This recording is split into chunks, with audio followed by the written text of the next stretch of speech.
TV2 Guaíba, um canal aberto independente do Rio Grande. No ar, mais uma produção local.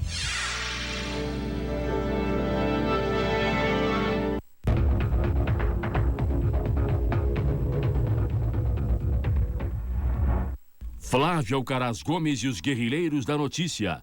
Oferecimento: Gimo, produtos de qualidade comprovada.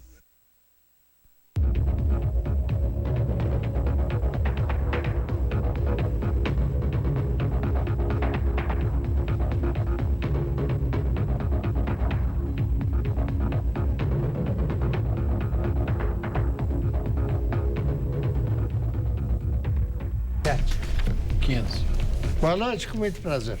Os Guerrilheiros da Notícia, sexta-feira, 26 de abril de 2007, 17 graus em Porto Alegre.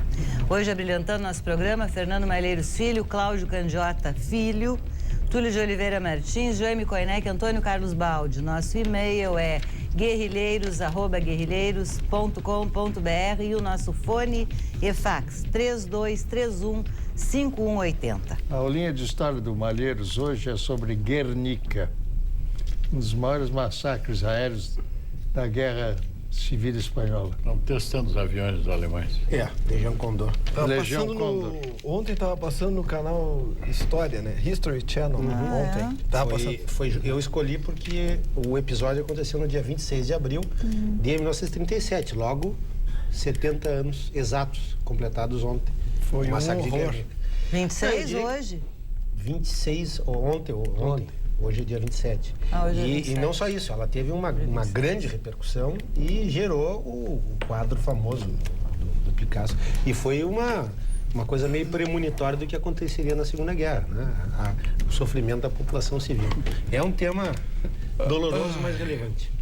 Pois o vice-governador Paulo Afonso Feijó vai na segunda-feira entregar ao Ministério Público Federal o mesmo dossiê que ele entregou ontem na Assembleia, que entregou o mês passado ao Tribunal de Contas, que entregou ao Ministério Público o mês passado, que entregou à governadora Ieda contra o senhor Fernando Lemos, presidente do Banco do Estado do Rio Grande do Sul. Ontem mesmo, o senhor Fernando Lemos, que não respondia às críticas do vice-governador desde o início do mês de janeiro, rompeu o silêncio e disse que tudo isso é mentira, que é uma calúnia, e a própria governadora chamou o senhor Paulo Afonso Feijó de irresponsável e leviano, em nota oficial publicada hoje em todos os jornais de Porto Alegre. Eu tive a impressão de ter lido... Sim, está dizendo, mas é a opinião dela, né? Ah, não, é só para saber, porque isso dito assim, publicado no jornal, parece que foi o diagnóstico de um... Nota oficial do governo do Estado. Do governo do Estado. Ela representa o governo do Estado, ela representa o Rio Grande do Sul. Sim, mas é a opinião, continua sendo a opinião dela. Governadora do Estado. E ele é o vice-governador. E também representa. E ela não deveria, em hipótese alguma, ter dito isso. Não, mas ela foi mais longe. Não poderia. Não poderia ter dito. Virou bate-boca. Antes, Fernando, ele é tão autoridade quanto ela. Sim, senhor. E nesse episódio lamentável dessa discussão toda, existem alguns pontos positivos. Um deles é que fica bem claro que não existe relação hierárquica e de subordinação entre governador e vice. Não adianta ela querer mandar. Não é demissível? Não é demissível. Ele é tão autoridade quanto ela, foi tão eleito quanto ela e é tão importante quanto ela, principalmente se ela quiser ser presidente da República, como ela está dizendo que quer ser ou qualquer coisa assim, ele vai governar o Estado.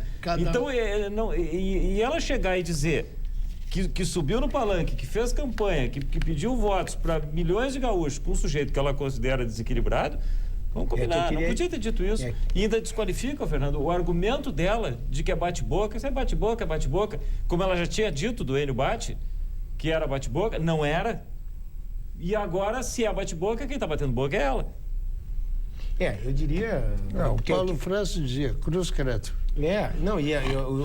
O problema maior, o JK dizia sobre os adjetivos que ela utilizou, ela acrescentou esse, porque eu quando cheguei de São Paulo ontem, vítima do apagão aéreo... Como é que foi, Flávio, é um troço dantesco, né? Eu fiquei trancado... Era um sonho dantesco. Terrível. Só não estavas no Tombadilho. Sabe o que eu estava lendo? O Tombadilho que das luzernas brilha. O brilho das que luzernas. ilumina o brilho. a sangue se banhar. Isso não chegou a esse ponto. Não, eu comprei 2 livros no aeroporto e li quase os 2 inteiros. Né? Credo, tu gostasse 12 horas no aeroporto? 2 aulas. Um deles Apagão é cultura. Um deles Apagão é cultura. Um deles é uma biografia curta do Churchill, aliás, muito interessante. E outra é um livro famoso, Matador número 5, que fala... É uma obra ficcional, mas o autor esteve efetivamente em Dresden. Então, ele contando os horrores de ser prisioneiro de guerra, o pessoal morrendo, gente jovem morrendo de todos os tipos. E eu li aquela narrativa e disse assim para mim, pô, mas até que não tá tão ruim a situação aqui, né? Curto fone, né? 400 páginas? Não era tanto. Um é de 200 páginas e outro de 150. Aí eu olhei assim, bom, mas tem uma pequena diferença. Eu paguei para estar aqui. Eu comprei o serviço. Não, mas é bom ir se acostumando. Mas quantas horas ficasse no aeroporto? Eu fiquei das 6 da tarde até 1h30 da madrugada quando eu embarquei. E o voo saiu com 4 horas de atraso. 4 horas. 4 horas hoje é pontual. Fichinha, É pontual. Isso é... Não, e eu vi coisas no aeroporto ontem, porque o que aconteceu com Congonhas ontem é aquela coisa, né? A infraestrutura aeroportuária não recebe investimento há 300 anos, então cai uma garoa e eles fecham o aeroporto. Sim, lá, aqui nós temos o Porto Seco, lá nós temos o aeroporto seco. O aeroporto só funciona seco, se não olhar, para. Mas não era uma chuvarada, era uma chuvinha normal. Um spray. Uma chuvinha normal, né? E então parou completamente Congonhas. Congonhas é enfim, aí o país... Hoje choveu de novo, parou São Paulo. Novamente parou. Acontece o seguinte, Olha, se o presidente Lula quisesse resolver o problema, seria muito simples. Era reverter tudo de errado que eles fizeram a partir de 2003. Devolve tudo para os militares que vai funcionar. Que são profissionais, eles sabem o que estão fazendo, eles sabem até gerenciar a crise que não foram eles que criaram. Devolve tudo? Devolve tudo. O governo também? Não, o governo não. A Infraero... O que não seria um despropósito. Não seria uma má ideia, mas vamos só devolver o que eles tiraram. A Infraero e o DAC. E poderia eliminar o Ministério da Defesa, que eu ainda não consegui descobrir para que serve. Mas isso aí é uma excrescência, né? Seria fantástico. Então, assim, acaba com o Ministério da Defesa e devolve Infraero e DAC para o Comando Aeronáutica, que viraria Ministério da Aeronáutica.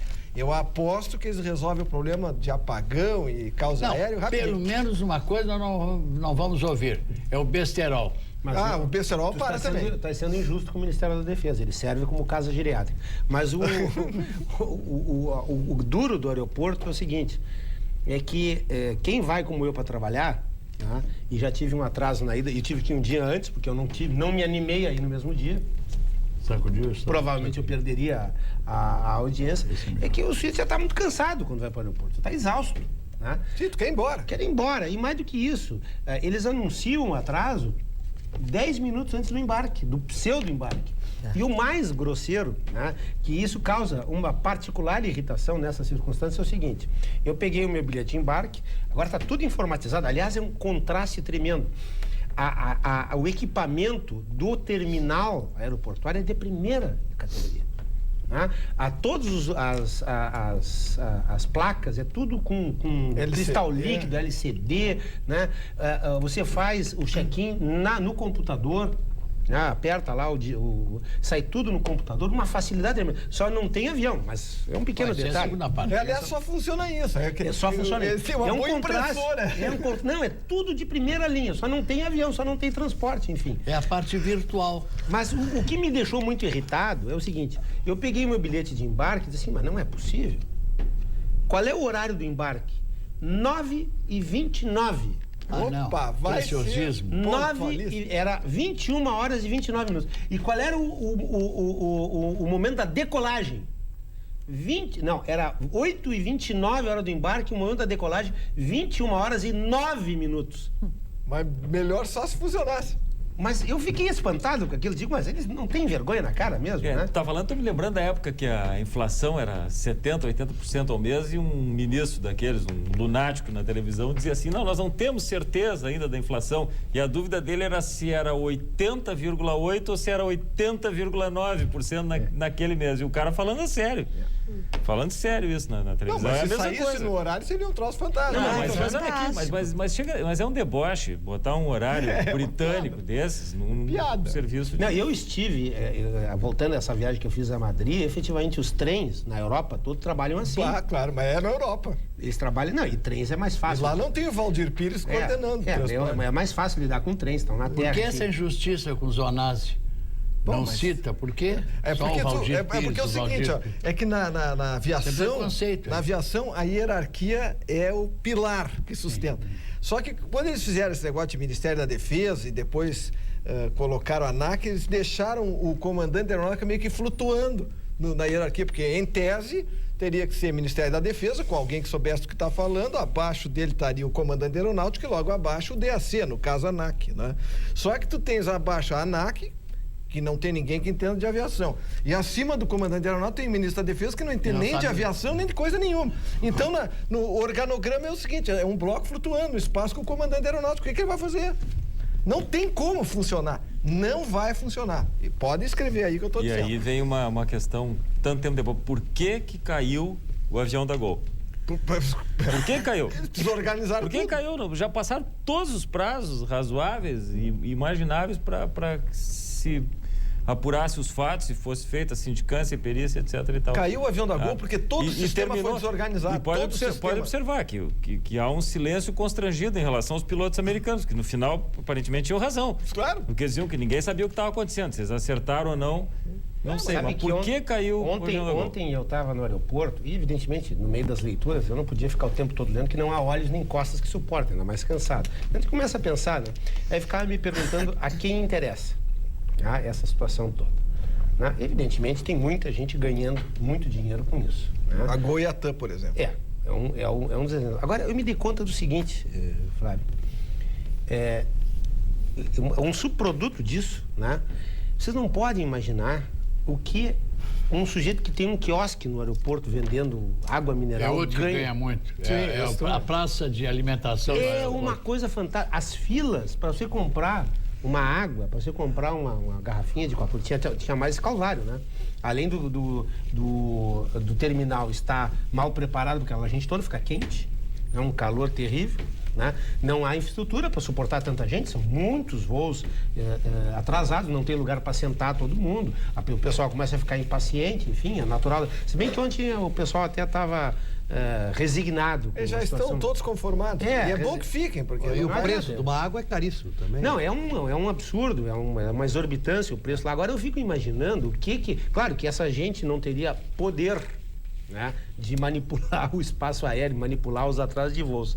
Agora, uma crise como essa, muita gente, algumas pessoas ganham muito dinheiro. Agora, se tu quer saber por que caiu o avião da Gol, é loteamento de cargos.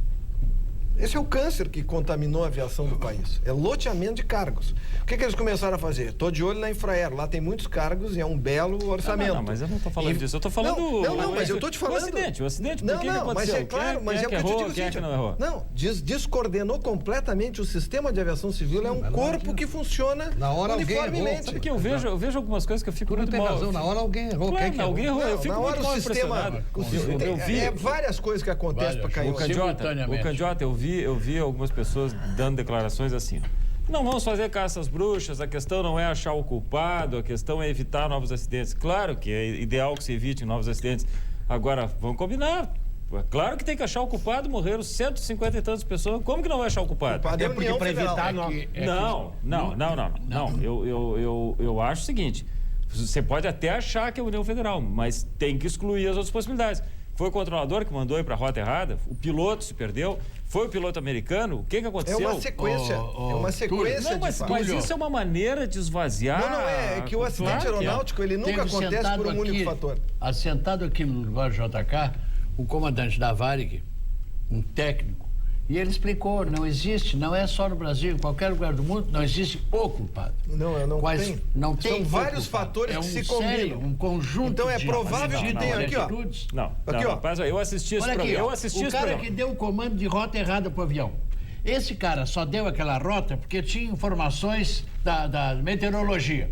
Ou informações é uma série de informações, como é que se diz, erradas. Um dos problemas eu já vou te dizer qual é. Eu assisti aquele programa e acho que a explicação dele foi muito interessante, foi muito técnica, foi boa de se ouvir, de se compreender, mas não é possível se fazer uma abstração tão grande. Se o avião tem que voar numa rota aérea, código tal, e o sujeito manda para uma outra, completamente absurda. Porque ele recebeu uma informação. Não, mas em algum lugar ele tem não pariu essa ideia. Pode, mas não é. Às vezes não se chega a uma responsabilização. Mas muitas vezes se chega. Ora, o acidente, vamos pegar uma coisa antiga, o famoso acidente aquele de Orly, em 1970, foi encontrada a responsabilidade. O sujeito fumou no banheiro, atirou no incendiou o banheiro. Incendiou o banheiro. Então, você tem uma explicação. Então, o que você pode dizer do acidente de Orly que aconteceu lá há 30 e tantos anos atrás? Não foi o controlador de voo, não foi o piloto, não foi o piloto francês do avião que vinha atrás. Para um pouquinho, é diferente. E tem um detalhe importante. Eu posso dar uma especulada, se vocês me permitem. Não, mas o que eu quero dizer...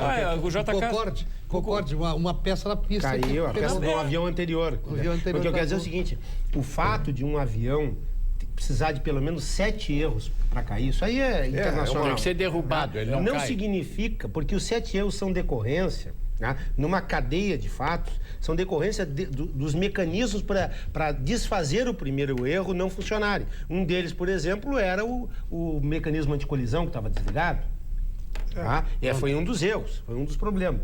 Agora, o erro deve ter acontecido no momento em que ele entrou na rota errada.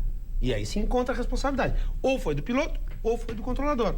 Agora, o fato do sistema não ter evitado o colapso, quer dizer, um outro controlador não percebeu, houve uma troca de espaço aéreo, de radar, não houve o mecanismo anticolisão, provavelmente dos dois aviões. Mas quer ver, o que acontece é o seguinte, o sistema todo estava sobrecarregado, especialmente o Centro de Controle de Voo de Brasília. E por que isso estava acontecendo? Porque eliminou-se uma empresa que era responsável por 1/3 das rotas, que era a Varig, e as principais rotas circulavam no sentido norte-sul. Bom, as duas que sobraram, TAM e Gol, tinham a maioria das conexões em Brasília. Então, todo mundo começou a passar por Brasília. Então, houve uma sobrecarga do sistema de Brasília. Aí aí já tem um problema. Quer dizer, o controlador estava lá controlando 15 aviões, passou a controlar 30. Isso já é. E aquilo vai de uma forma gradual. Né? Quando ele viu, estava lotado de aviões na tela. Bom, ao longo de X meses. Né? Aí o que acontece? Por exemplo, como coisas contribuem. Fizeram um plano de voo meio estapafúrdio, né? Que foi elaborado lá digo estapafúrdio, explico, porque fizeram com que o avião saísse para pegar o nível 370, né, 37 mil pés, depois num dado momento ele baixava para 36 e depois subia de novo para 38 mil. Uma coisa meio incompatível com a realidade, porque qualquer avião que tu pega, ele começa a subir, estabiliza e depois desce. Só em caso de mau tempo, em alguma situação, que ele fica fazendo zigue-zague, até porque isso gasta gasolina e tudo. Então isso já era um primeiro problema. Aí o que aconteceu? Ele chegou em Brasília, isso tudo está nos jornais, eu não estou dando nenhuma novidade. Quando ele chegou perto do controle de Brasília, o controle disse para ele, o último contato que ele teve, pelo menos, para ele, mantenha 370. Ora, isso tem lógica, porque eu não tenho por que ir para 360. Mandaram eu manter 370, ele vai manter 370 até bater, porque foi o último comando que ele recebeu. Então ele ficou pensando o seguinte, bom, agora eu vou me autorizar 380. Ele também não está sabendo ter um avião em sentido contrário, pelo óbvio. Né? Bom, aí começa o outro problema, que é uma falha de comunicação de rádio, em que um não consegue se comunicar com o outro. Porque com o rádio tu resolve. Sem radar tu trabalha, mas sem rádio tu não trabalha. Aí teve um outro problema, que o controlador, amigo meu aqui de Porto Alegre, me disse, que na tela, lá no scope de radar do controlador, que estava responsável por esse voo, apareceu a indicação que o avião estava a 360. Então o que aconteceu? O programa leu o plano de voo e não a posição do avião, que é o que deveria ler. Houve um erro do software, entendeu? Que já está trabalhando sobrecarregado. Então, o que o controlador pensou? Que ele estava a 360, a indicação que ele recebeu na tela. Mas, no entanto, ele estava a 370. Quando eles viram, bateu. Foi mais ou menos isso que eu juntei das notícias de jornal com o que me contou um controlador conhecido. Bom, então encontramos o responsável, a empresa que produziu o software. Aliás, você estava no aeroporto, que leu 2 livros, nós já estamos de novo romanceando a queda do... Bom, e não fui eu que puxei o assunto. Nós vamos tomar iogurte piá, melhor não há. Tá, mas Melhor não há em todos os supermercados e as boas lojas do Ramos. Você encontra o iogurte Piá em todos os produtos da Piá, leite, iogurte. Quais são as boas lojas do Ramos? Os supermercados, as lojas, os armazéns, na esquina. Bar também as tem. As padarias, confeitaria, todas bar tem. Não tem? Bar também tem. Loja de conveniência? Na casa de carne Moacir tem iogurte Piá? Tem. Não, pois é, não, é que ele vai pra cá. Tem. Em seguida. Gimo lava-louças em pastilhas para a máquina. Lavagem perfeita sem desperdício. Um produto Gimo, qualidade comprovada. Chegou o Super Guia de Descontos da Panvel. Muito mais medicamentos e descontos de até 40%. Super Guia de Descontos. Retire o seu na Panvel e aproveite.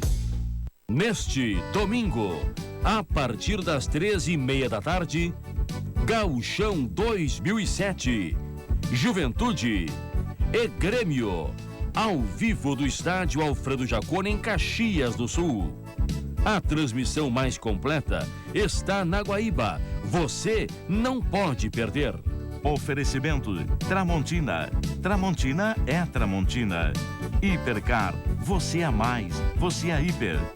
Água mineral Sarandi. O hidratante para o lado de dentro do corpo. Tuneleiro 40 anos. Para construir e reformar, ninguém facilita tanto. A assinatura premiada Correio do Povo. Quem mantém sua assinatura em dia, concorre a prêmios toda semana que só o Correio tem.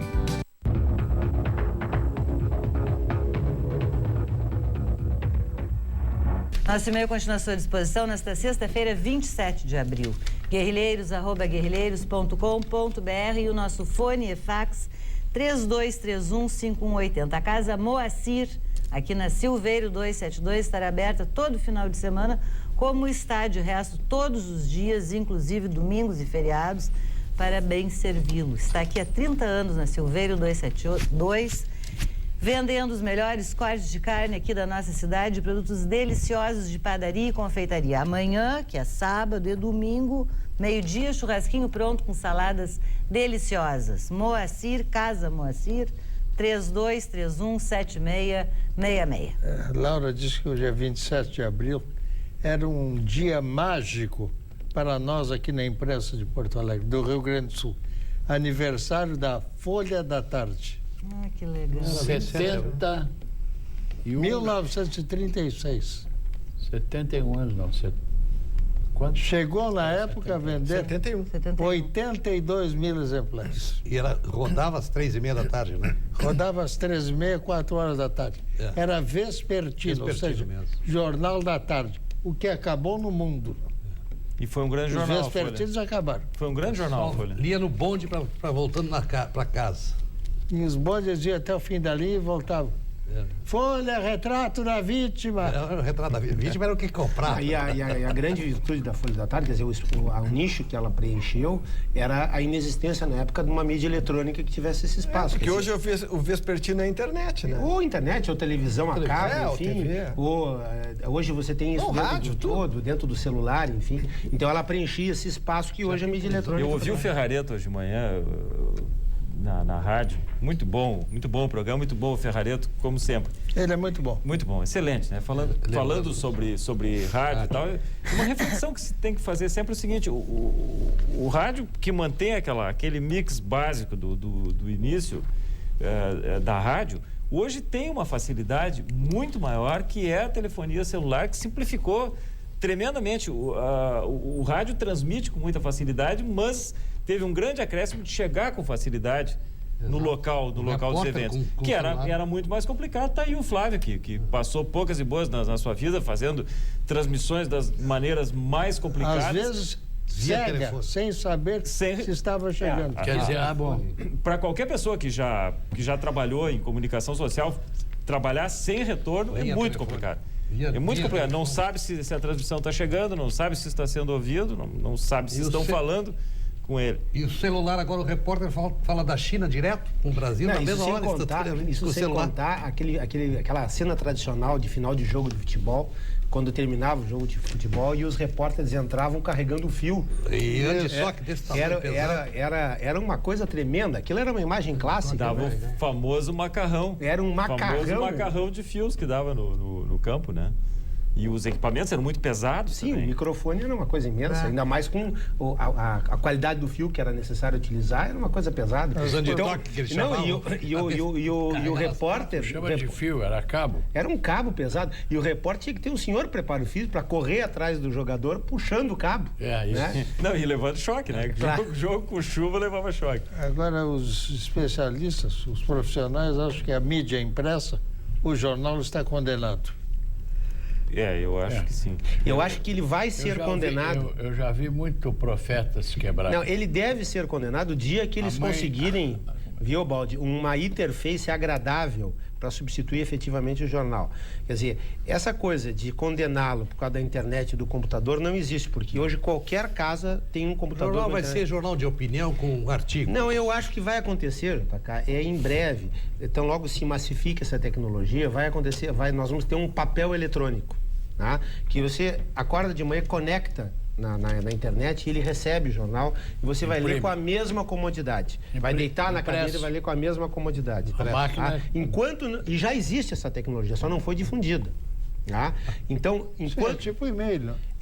Você vai conectar o jornal e vai ler num papel... Eu recebo todas as tardes as análises, comentários dos técnicos do mercado de capitais. Mas eu também recebo... É um boletim. Mas eu também recebo isso no computador.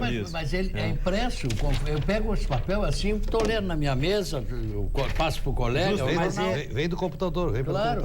Mas é que aí nós estaríamos com a mesma mídia do jornal. Quer dizer, algo impresso em papel físico. Então o jornal se mantém, né? Porque ele tem outra característica, tem um cheiro, tem uma... Agora...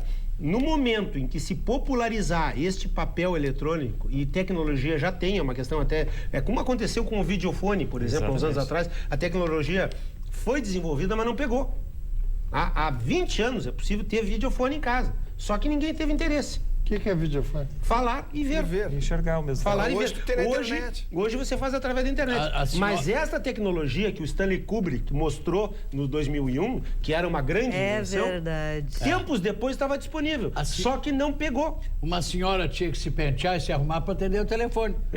Não pegou. Tá louco. O jornal... Tá, e agora como é que faz? Agora é na Bota internet. o chambre. Agora é internet. Pelo menos o Vou te dar chambre, uma né? palavra técnica para isso. Ela pode atender todo esse caxerenguado. Que é como se diz na fronteira, a pessoa desarrumada ou desalinhada. Pelado sair do banho. Repete. Como é? Escaxerenguada. Escaxerenguada. Essa é uma gíria. O Ledur tinha que estar aqui agora. Agora tem o seguinte, o jornal, esse nosso jornal impresso, papel, existe uma tendência inevitável para ele, independentemente do que o Fernando falou. Esse é cada vez mais local, cada vez mais paroquial. É o futebol, é a polícia, os comentários, a vida da cidade, do bairro, quem morreu, quem nasceu. Tanto é que os jornais de bairro já surgiram, já estão aqui em Porto Alegre. Exatamente, eu tenho essa sensação. Jornais de bairro. Esse jornal que o Maria está falando, internacional. O que estava acontecendo em São Paulo, em Campinas, perdão, São Paulo, com aquele sequestro do bandido que ficou com as crianças, Bagdá, eu recebo análises e opiniões de analistas de Nova York sobre a reunião que houve hoje. Mas vê bem, Baldi, a questão não é mais tecnológica, a questão agora é cultural. É saber se a pessoa vai preferir, o consumidor vai preferir ele impresso no papel ou vai preferir ele de uma forma eletrônica.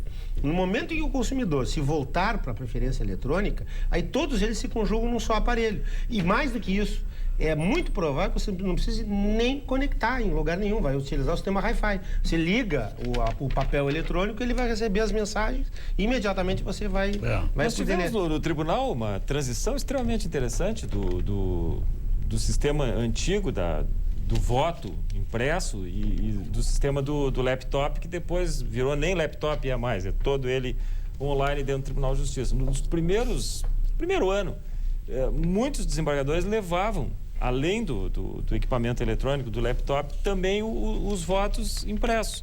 Depois foi passando ao natural, aquilo foi deixando de lado. Aquele vai que, né?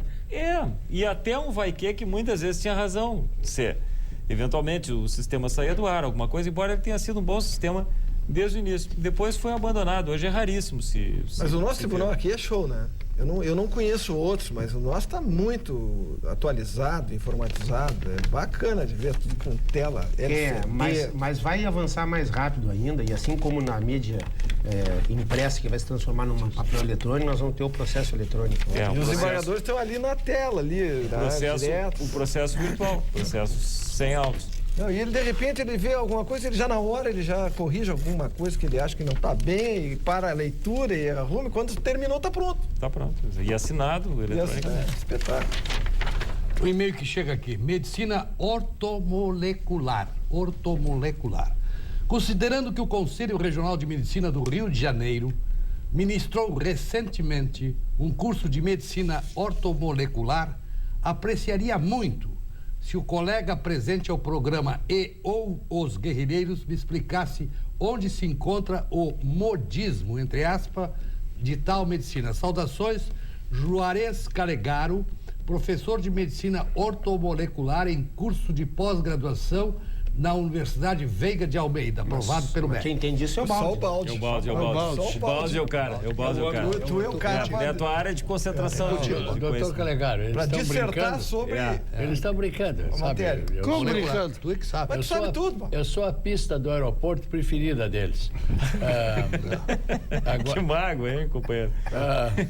Doutor Calegaro, Tira o dedo da boca. o senhor podia nos poupar? É muito rancor desse coraçãozinho, né? O Baldi, ele alimenta nos isso. mandar um e-mail com a sua conclusão.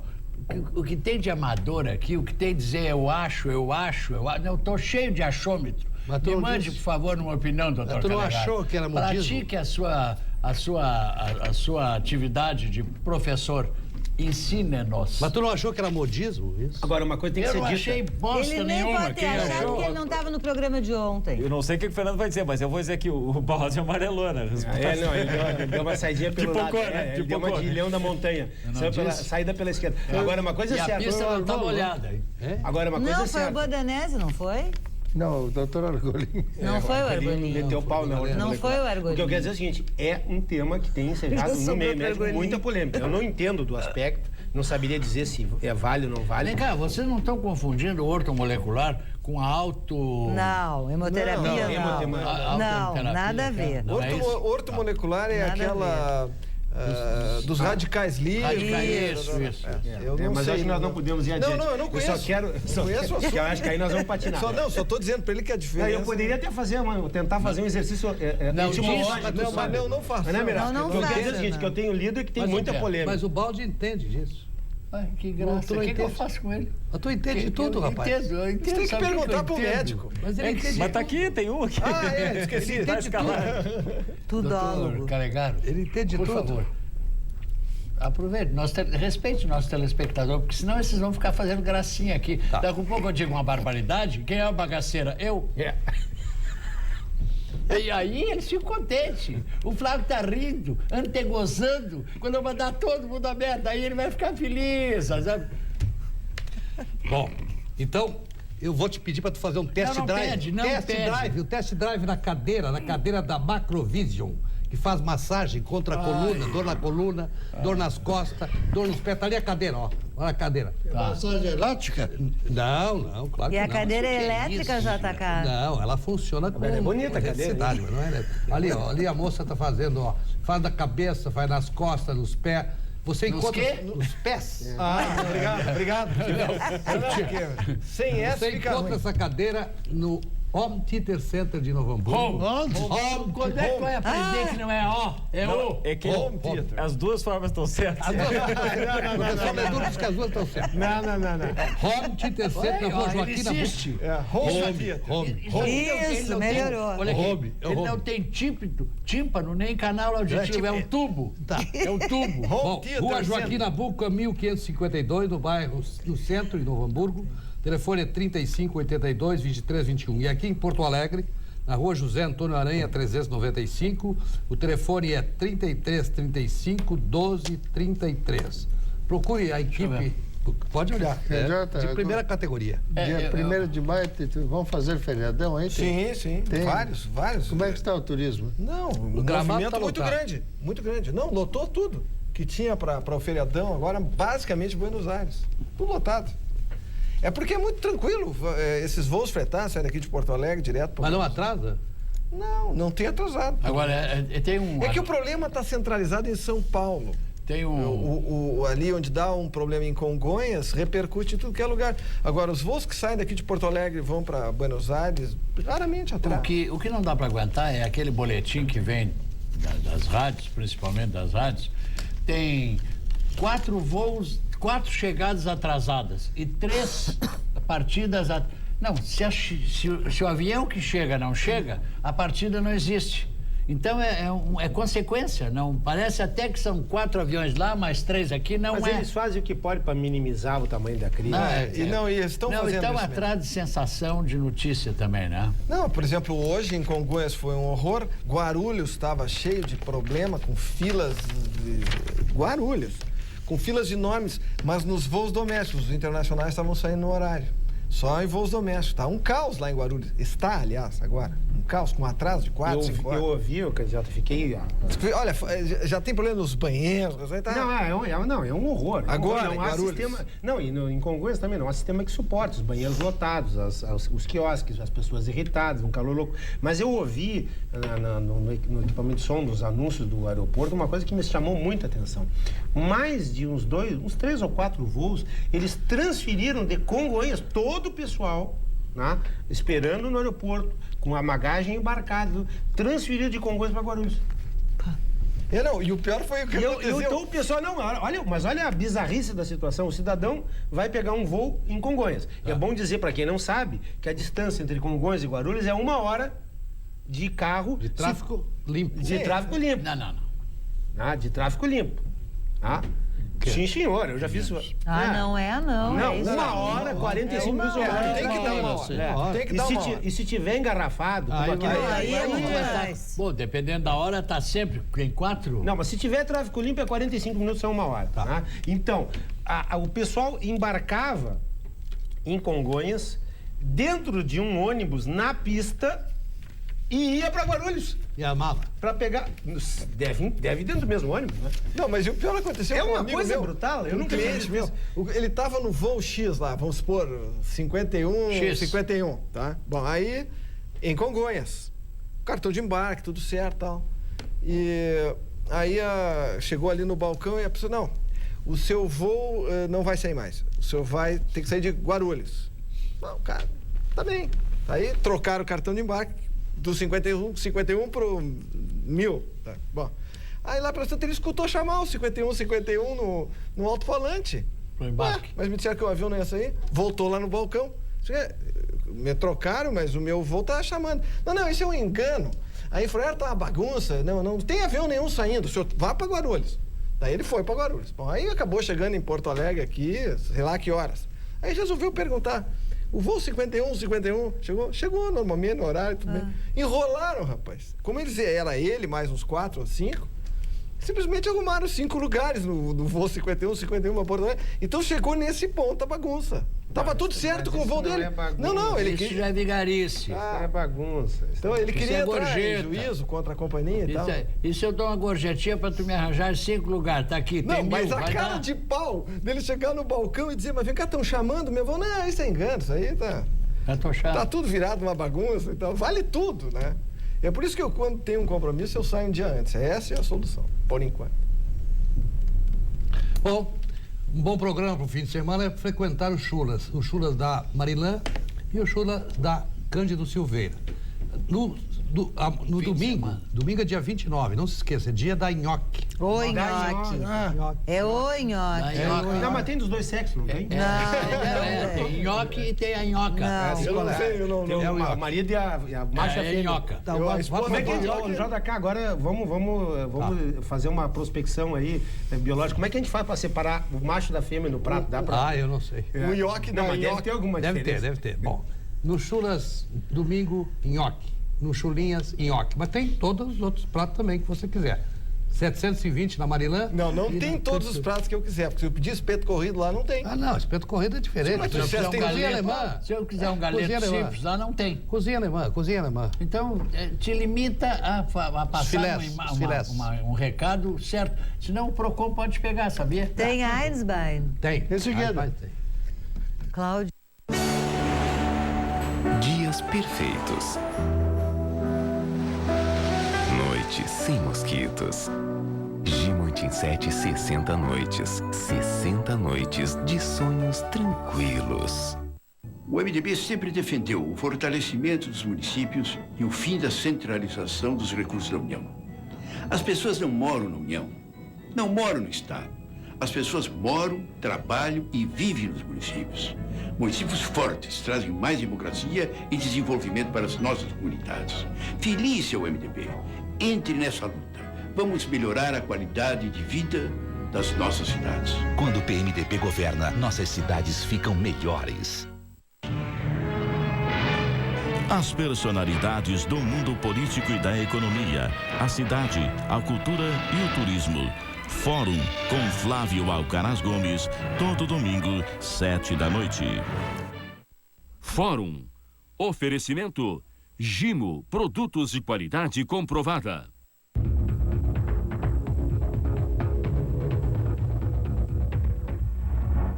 O que é, Baldi?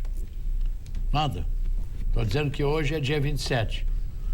Exatamente. E amanhã, provavelmente, é 28. É o que se espera. Ah, que gracinha. O Baldi estava falando... para lá. Não sei, eu tô tentando... Não, tu pode, Mário. Não, eu tô tentando seguir o raciocínio do Baldi, tu pode, Márcio. O Baldi voltou ao assunto do Banrisul. Onde é que te meteste ontem? Dizer uma coisa... Aonde eu me meti ontem? Mas sabe, a pergunta é impertinente, raivosa e sem resposta. Inoportuna. Inoportuna. Fazer palestra. Inoportuna. A resposta grosseira. Como ganhar dinheiro na bolsa. It's not your business. It's not your business, sabe? Não é Vou fazer uma palestra sobre bolsa. Eu convidei aqui nesse programa. É verdade que ele é visto por 4 ou 5 pessoas, não tem...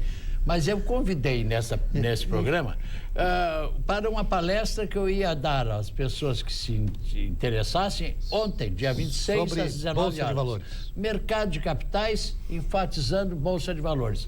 Lembra dessa parte? Não. Não, mas ele não está, ele já perdeu a memória. Ele não sabe o que almoçou hoje. Baldi, quando é que é a próxima? Carneiro. Hein, Baldi? Senhora. Quando é a próxima? Próxima palestra. Agora não tem que primeiro arranjar o local, o espaço local. E custa quanto? Nada, é cortesia, é convite. Claro que as pessoas estão lá, eu falo sobre mercado. E o que eu vendo? Laranja? Não, o que eu vendo? Vende papel. Vinho. Papel. Não, papel papel é que tu usa, papel higiênico. Mas tu não vende papel? Não. Eu vendo participações nacionais. Mas não é um papel, não está escrito papel? Não é virtual, não existe mais cautela. Ah, não existe mais cautela. Então por que tu fica falando se não sabe nada? É virtual, não existe mais a cautela. Não existe. E como é que o cara vai garantir? Como é que o cara garante se é virtual? Como é que vai botar na carteira? Carteira de ações, não tem nada dentro da carteira. Pra contar. Se é virtual. O Fernando, por exemplo, se não pode segurar assim, já não. E os centavos, como é que a gente faz? Pois é. Mas olha aqui, ó, falando em ações. Milésimos de centavos. Falando em ações, ô Baldi, deixa só ouve aqui uma coisa mais. Uma coisa mais sobre o Banrisul.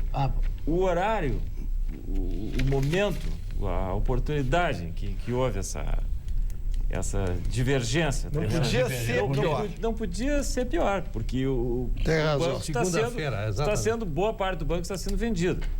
Não. E aí, não. Como não? Está sendo feito um aumento de capital. Sim, então, e vai ser comercializado. Um aumento de capital. O banco não vai ser vendido. O banco não é vendido. Eu acho que uma parte das ações... Não. Fica com a maioria. O primeiro, olha aqui. Está vendendo com a mas eu não estou dizendo. Só um pouquinho. Tá, explica. Quando tu abre uma empresa, quando tu quer buscar capital, é uma chamada de capital primária. Tá.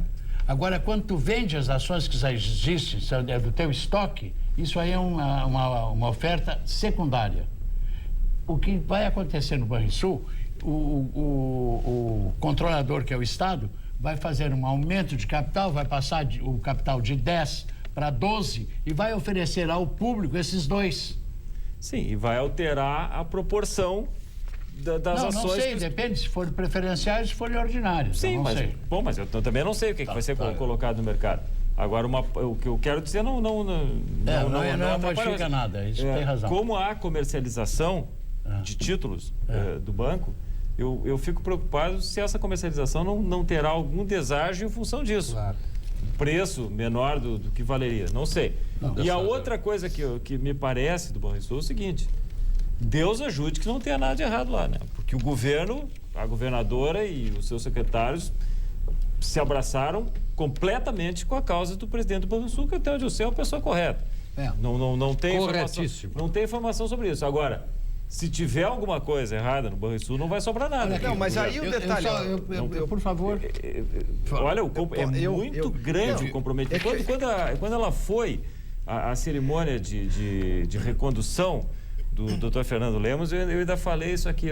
Me parece que há uma demasia aí no comprometimento da governadora do estado com a tese e a causa do Banrisul. Eu quero só complementar o que tu disseste com relação assim, à inoportunidade e também com relação à forma como a coisa foi feita. Por quê? Porque o banco, ele vive de credibilidade. Claro. Então, se há algum... Diz o balde, a fidúcia. A fidúcia. Então, se o vice-governador tinha algum problema, ele tinha que resolver lá dentro do Banrisul, no Banco Central, no gabinete da governadora e não na mídia.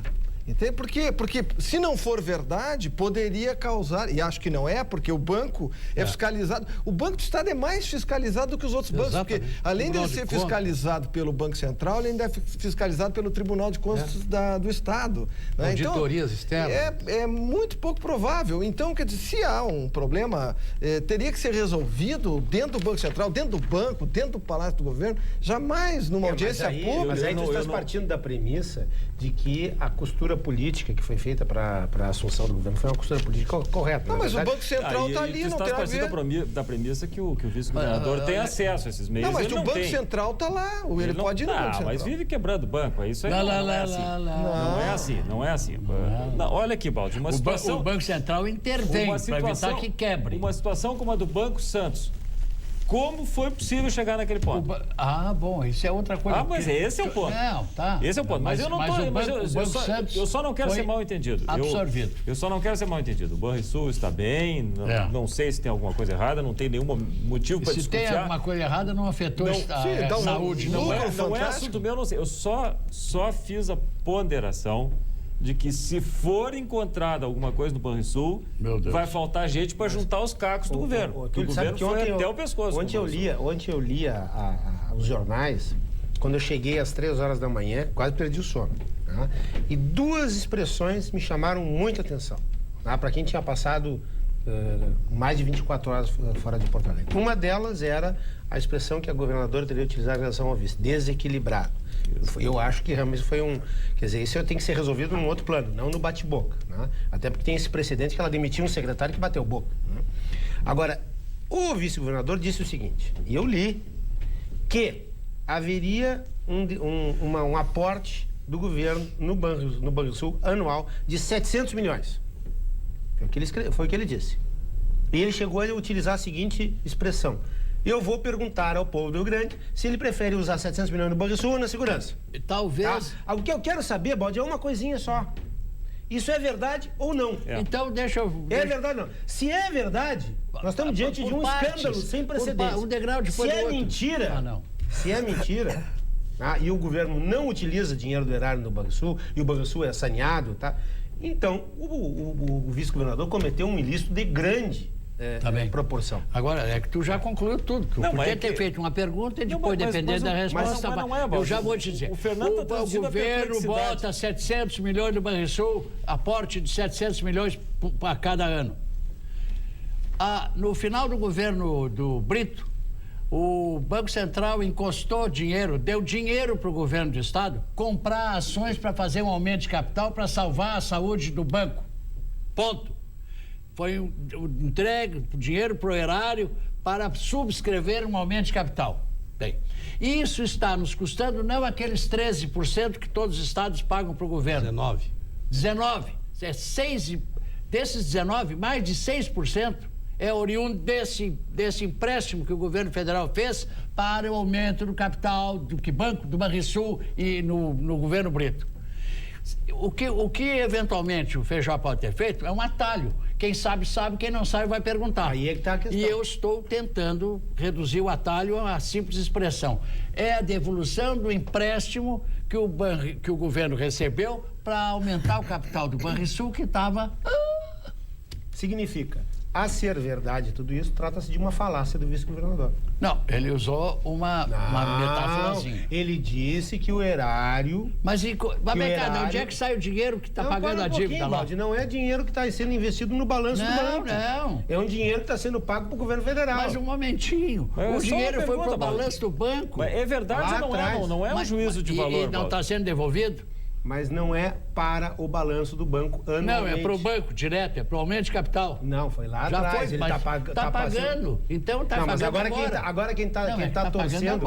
Baldi, agora quem está botando botando o trem numa outra linha és tu. Tá bem. O que eu quero saber é o seguinte, se todo ano o erário injeta dinheiro do Banrisul. Não tem. Tu já viu tirar dinheiro de onde não tem? Agora tu me respondesse, então o vice-governador não tem razão. A resposta é não. Não. É que ele está pagando uma dívida de lá atrás, pronto. Em seguida. Não, mas é... Gimo lava-louças em pastilhas para a máquina. Lavagem perfeita, sem desperdício.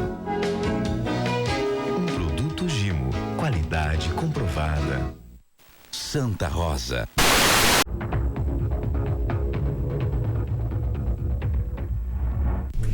Vamos à Guerra da Espanha.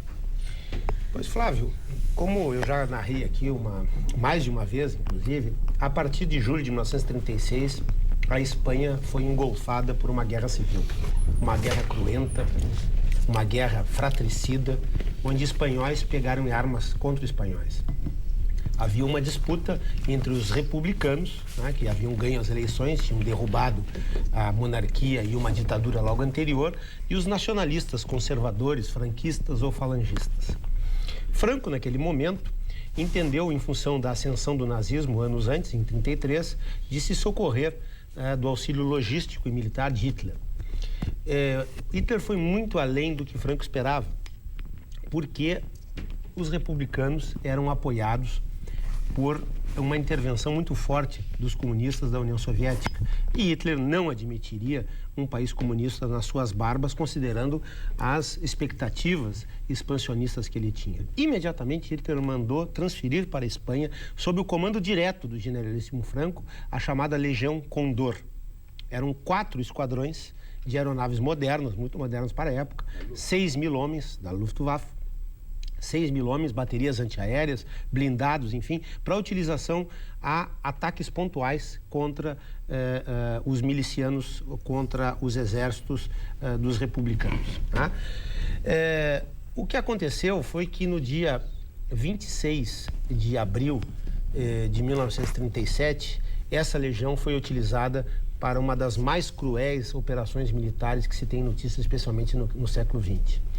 Houve um ataque a Guernica. Guernica é um pequeno povoado, naquela época com 7.000 habitantes, situado no norte da Espanha, no País Vasco, na região de Bilbao, né? Absolutamente sem qualquer importância militar, em que pese fosse um local de resistência aos nacionalistas, tá? E especialmente um local com uma característica simbólica.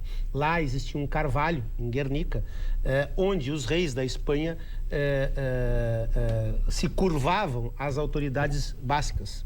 Tá? Até hoje, né? Existe o Exército de Libertação, né? do País Basco, que promove esses ataques na Espanha. Até hoje tem essa pretensão de independência. Então tinha esse conteúdo simbólico. De outro lado, os alemães, especialmente pela pessoa do Hermann Göring, que era o ministro da Aeronáutica, a Luftwaffe, tinha interesse em testar a eficiência bélica da aeronáutica, né? Já que ela não tinha sido utilizada para fins de bombardeios na Primeira Guerra Mundial. Né? Na Primeira Guerra Mundial foi uma guerra predominantemente de caças. Né? E na Esquadrão Condor existiam bombardeios e caças. Eram os Heinkel 11 e os Junkers. Né? Stukas? Não, os Stukas não tinham duas modalidades do Heinkel. O Heinkel bombardeio e o Heinkel caça. Esse estamos falando em 1937. Tá? E os Junkers, que eram bombardeios, eram aviões um pouquinho mais pesados. Lá pelas 4h30 do dia 26 de abril de 1937, começou a se ouvir o ronco dos montores. Não era coisa incomum para aquele povoado, porque eles sobrevoavam para fazer ataques em outros lugares. Né? Era particularmente um dia complicado, um dia de muito movimento na rua, porque era o dia de feira.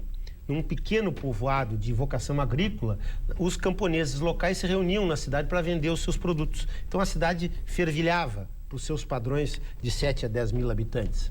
Tá? Quando lá pelas 16 horas e 45 minutos começaram a soar os sinos da igreja, aviso de que alguma coisa errada acontecia, já que não era horário para se soar sinos. Tá? Logo em seguida, as primeiras granadas desceram ao solo e nas casas de Guernica. Houve um alvoroço tremendo, as pessoas muito assustadas corriam pela rua e logo em seguida aviões caças seguiam os habitantes de Guernica, pessoas que não tinham qualquer vocação militar, não eram forças regulares, e os caçavam com a metralha. Logo depois, mais ondas, mais raids de bombardeio. O bombardeio durou, numa pequena localidade, entre as 15:05 de 26 de abril até às 7h30. Foram 2 horas e meia de intenso bombardeio. Havia um interesse simbólico, mas havia um interesse, por incrível que pareça, de testar a força militar numa cidade, porque esse provavelmente já era a estratégia nazista na Segunda Guerra Mundial. O resultado, mais do que isso, o raid aéreo, a Blitzkrieg era feita pelo chão. Resultado, a cidade ficou inteiramente destruída. Tá? A cidade ardeu em chamas durante quase 48 horas. Da população de 7 a 10 mil habitantes, porque haviam muitos refugiados na época da Guerra Civil Espanhola, 40% morreram ou ficaram gravemente feridos. Calcula-se em 2.500 mortos e feridos, sendo que a predominância de mortes, porque o poder destrutivo das granadas, eles utilizaram artefatos de até 1.000 libras, 250 quilos, jogados em cima da cidade, um povoado de cidades de casas de madeira. Atacaram também as propriedades rurais vizinhas.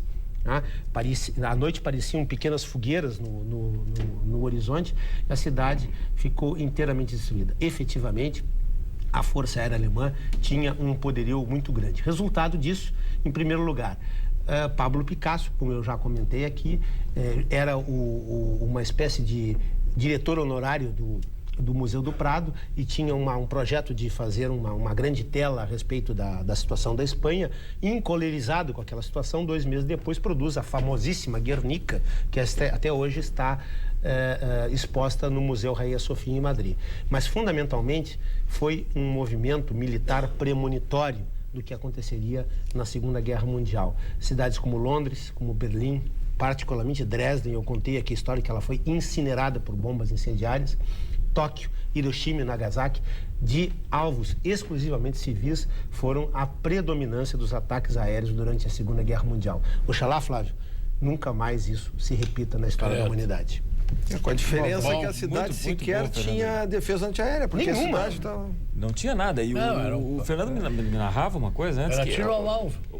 O bombardeio inicial com as granadas foi só para movimentar as pessoas. Para fazer as pessoas saírem da toca. Alvo móvel. Para sair Maldade total. Um teste de armamento extremamente cruel. Houve um mal-estar muito grande logo depois do ataque, né, a ponto dos franquistas terem sustentado que Guernica tinha sido autodestruída pelos próprios bascos. Né?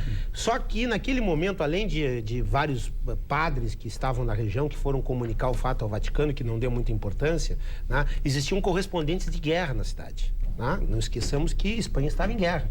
E eles mandaram relatos para o mundo inteiro, e essa notícia correu o mundo todo. E mais do que isso, a própria Legião Condor, né, os membros da Legião Condor, um deles, o Wolfram von Richthofen, o irmão do Barão Vermelho, não aceitaram muito bem, pelo menos alguns membros, essa crueldade, esse sadismo tremendo. Muito bom, Fernando, parabéns. Em seguida.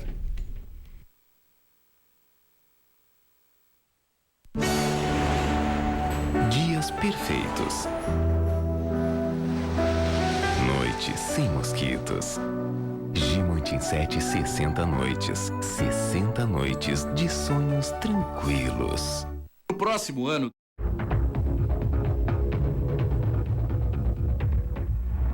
Sim. E-mail que chega aqui. Envio esse e-mail para parabenizar pelo programa, que é de excelente qualidade. Na semana passada assisti o programa da Hebe porque queria ver quem tinha ganho o Rei Majestade. Estava presente o comediante Juca Chaves. E ele disse o seguinte: não gosto dos termos velho, idoso, terceira idade, por aí vai. Peguei um termo que é muito usado nas concessionárias, que é seminovo. Não sou velho e sim seminovo, disse o Juca Chaves. Tá, Lelé. Ah, o Juquinha disse? Disse que ele é seminovo. É lugar. claro que... Olha aqui, continua. O Juquinha disse isso. Aí continua. É claro que me lembrei do Baldi. E de como ele adora esse termo seminovo. O Baldi gosta. Até briga com outros guerrilheiros. Por isso digo que o Baldi não é velho, e sim seminovo. Não é um seminovo. Adoro vocês todos e, brincadeira da parte, gosto muitíssimo do Baldi, que ele é genial. Tenho só 19 anos. É o quê, o Baldi? Genial. Tenho só... É absurdo, não. Genial. Cala a boca. Tenho 19 anos, tenho só 19 anos, mas não perco um programa, pois ele me encanta. Manda Suelen da Costa Xavier de Gravataí. Gosto muito do Baldi. 19 anos. Obrigado, Suelen. Tu é seminovo. Tu é seminovo agora. O Baldi ficou todo pimpão. Seminovo, todo pimpão. Seminovo. Posso falar da Mariné? Não, chega, Neville. Não, mas a Mariné quer uma resposta aqui. Ô, Mariné, não me deixa responder o teu e-mail. Responde, então. O que é? Por favor, não fale mais sobre aviação. Eu estou de saco cheio do candidato e do Baldi. Isso é ele que inventa. Está escrito aqui. Deixa eu ver. Tem um fax aqui, Fábio. Quem é que manda? Alessandro Por Beck. favor, mudem de assunto. De Eu Montenegro. estou de saco cheio desse assunto de apagão aéreo. Se o Baldi e o Candiota não gostam de um Estado democrático, por que eles não se mudam para Cuba? Um abraço e parabéns pelo ótimo programa, Elisandro Becker, lá de Montenegro. Mas espera aí um pouquinho. Por que Cuba? Mas não, por que Cuba? A senhora Roseli tem uma questão de saúde aqui, ela pede uma orientação, diz que usa um medicamento que buscou judicialmente e que está na fila lá e que não é atendida e que o processo estaria arquivado. Ela pede uma orientação. A questão é a seguinte: a senhora precisa insistir com o seu advogado para que ele mostre, através de uma petição, a urgência para o juiz, que já lhe deferiu a liminar. O processo certamente será desarquivado e a senhora entrará novamente no rol das pessoas que recebem essa medicação. Tempo. Amanhã, clara, parcialmente nublado, mínima 10, máxima 21. Domingo, tempo claro também, claro a parcialmente nublado, com formação de geada na Serra e Planalto. Oba. Frio domingo, temperaturas variando entre 4 e 26 graus. Cruz. A Bolsa de São Paulo encerrou com alta de 0,33%, mas durante 90% do tempo, uma baixa nada severa, uma baixa tão inexpressiva quanto essa alta de 0,33%. O volume chegou a 3 bilhões e 258 milhões de reais. Em Nova York, também a alta foi de 0,11 e 0,1 no Nasdaq. Entre as maiores altas, destacaram-se a Ipiranga Petróleo, a Petróleo Ipiranga PN, 3,67, a Vivo, telefonia, 13,53 e a TIM, também telefonia, 13,11. Pelas baixas, o destaque ficou com a Cirela, 4,79 de baixa, a Cosan, 4,2 de baixa e a América Latina Logística, 2,91. O dólar flutuante, o comercial, R$ 2,32 no fechamento, com alta de 0,19. O paralelo em Porto Alegre, R$ 2,06 na compra e 2,13 na venda. O petróleo com alta de 2,05, $66,46. Risco Brasil, 148, estável. Risco Argentina, 262. É isso aí. Pra ti.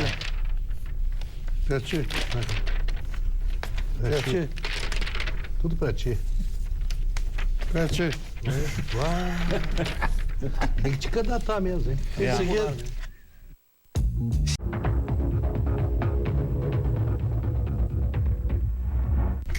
Laura. Bom final de semana para os nossos telespectadores. Lembrando que amanhã e domingo, meio-dia, tem churrasquinho pronto aqui na Casa Moacir, na Silveiro 272. Eu quero dedicar o programa de hoje para um cliente meu, Miguel, lá da Polmac da Distância Velha, e os seus 2 filhos, o Gabriel e o Gustavo, que pegam um parelho com o Miguel lá nas estruturas metálicas. Um abraço para vocês e para o povo aí de Distância Velha. Candidato. Ô Marinéia, eles não deixaram responder teu e-mail, Marinéia Costa. Né? Mas não se está dizendo que não haja culpados na questão do acidente da Gol. Na verdade, vai haver uma investigação, está havendo, e vai chegar a uma conclusão. Os netos dela vão ficar sabendo. Não, às vezes leva 2, 3 anos, depende. Depende da complexidade.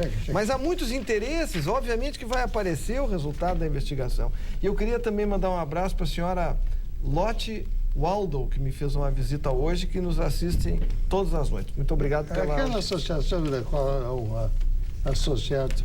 Qual a associação? A tua. O que tu tem? O que tu quer dizer com isso? Não. Eu não entendi Não entendi nada. também. Eu não entendi. Uma associação tem um associado, é ele. A associação tem mais de 3 mil associados. Mas acusou o golpe. Senhora Roseli. Acusou assim. Senhora Roseli, um abraço, sucesso, espero ter respondido a sua pergunta. Meu colega muito querido, irmão Rinês da Trindade, o Rinês está nos assistindo agora, está lá na esteira, fazendo força, assistindo os Guerrilheiros da Notícia. O Rinês não perde uma. Bom fim de semana. O Rinês é nosso parceiro sempre. Túlio, hoje eu fiquei comovido.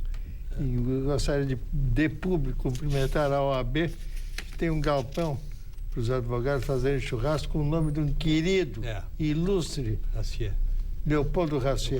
Que coisa bonita. Exatamente. Que bela homenagem. Aqui na OAB, merecidíssimo, né? E tem o irmão dele, que é o Nelson, que é desembargador. Desembargador aposentado. Um abraço. Amigo nosso e amigo do Rinês. E agora? Flávio, ontem eu no avião estava na Batalha de Galípoli, na Turquia, lendo as desditas do Churchill. Só ali tinha 150 potenciais associados. Não, ali tinha um monte de gente, mas eu estava na Batalha de Galípoli, eram 30 mil ingleses morrendo nas mãos dos turcos, né? Lá na Antuérpia. E aí eu recebi um tapa nas costas e voltei de Galípoli, né? Uma hora para outra. 1915, 2007, era o comissário Falcão, né, da TAM, que nos assiste toda semana e que me cumprimentou pelo programa. Muito obrigado. E a todos da família que nos assistem. Também eu queria abraçar o Adroaldo Campos, o Paulo Dré, o Nível Michel e o Enio Mineiro. Eles são todos lá de São Leopoldo e também nos assistem toda semana. Um abraço. Bom, saudações ao senhor Norberto Michel, a sua senhora Carolina, são obviamente nossos telespectadores, e acompanhados na sala pela filha Elizabeth e pelo filho Bruno. Muito obrigado à família Michel. Margarete Silva Franco, Luiz Gustavo Gonçalves, Carolina Jarochevski, obrigado. João Carlos Lânios, filho, Grácia. Obrigado também pela visita do senhor Oscar Finger, que é diretor da Investimentos e Consultoria Imobiliária. Joni Nunes da Costa, diretor administrativo da Fapergs, né? Fapergs. Batista Serrati, da Direção Consultoria Empresarial. O Volker Schubert, Agroquímica Monitor Limitada. A todos esses... terça-feira, que eu não estive no programa, eu fui fazer uma palestra na Escola Superior de Administração, Direito e Economia, Leal Turino. Jovens buscando aprimoramento da sua cultura, são quase 500 alunos, e fui convidado para fazer uma palestra sobre o mercado de capitais, baixando especificamente em cima de ações. Foi um ambiente muito agradável. Eu ri muito. Suelen Xavier, lá de Gravataí. Obrigado, Suelen. Fernando Dering, São Leopoldo. Parará, vou lhe responder. Elisandro Becker, olá, que tal? Geraldo Fox, muito obrigado. O que mais, hein? É isso? Peraí. Tu é seminovo agora? Seria seminovo isso? é a Suelen. Já mandou um abraço para a Suelen? Já mandei para a Suelen. Tá. A Suelen, sabe, vocês criam o negócio e depois o cliente aproveita, o telespectador aproveita. Foi o Juca Chaves que falou, o Juquinha. É? E aí, seminovo. Mas você sabe quem é o seminovo aqui? É ele. Tem 84 anos, tá? Rola por aí, por aí um louco. Agora com esse negócio de... Bom, não vou falar. Boa noite.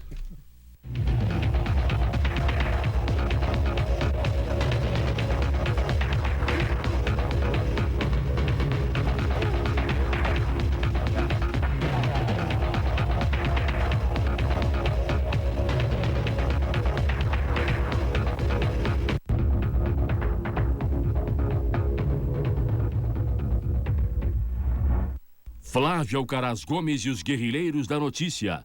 Oferecimento: Gimo, produtos de qualidade comprovada.